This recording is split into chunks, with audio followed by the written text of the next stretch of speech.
I'll just say I love George Litto. I need to start with that.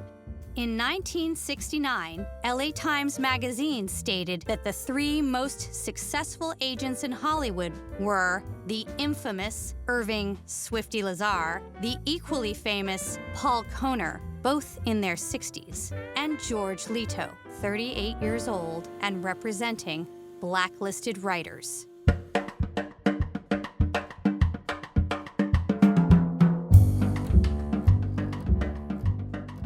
He was like a Sicilian bulldog. There was just a power or a force to him that was just undeniable. I really found him very charming, extremely intelligent, deeply passionate about his work, a devoted father and husband, and don't fuck with him.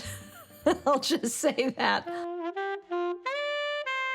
George Litto had an extraordinary career in Hollywood as a literary agent, a talent agent, a producer, a filmmaker. He was fiercely loyal. I think he saw himself as a champion of the little guy and a defender of the oppressed. The people he represented, Dalton Trumbo, Michael Wilson, Joseph Losey, Waldo Salt. They were all pure writers. What they loved was writing.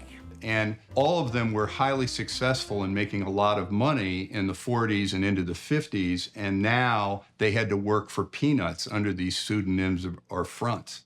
The original drive behind it was an anti-union drive. The screenwriters were about to form what they called the Screenwriters Guild. Go fuck yourself.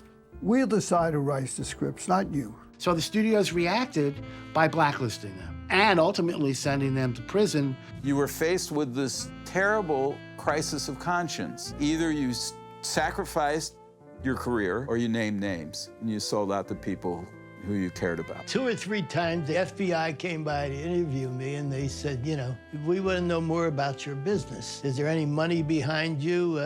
I said, no. They said, well, why are you representing all these communist writers? I said, they're great writers. I like their work, and I like them. Are you a communist? I said, no, I'm a capitalist. And he'd say, you know, I don't give a shit what they write. When I sell it, I get 10%. They had something unique, and they had something to offer, and the world should hear it. It took a hero to free them, and there weren't too many heroes like George Litto. He was one of a kind. I mean, at the end of the day, what George did was act as a defender of what democracy is all about. Back then, they were fighting against anti-Semitism, racism, sexism, against white nationals, just as we are today.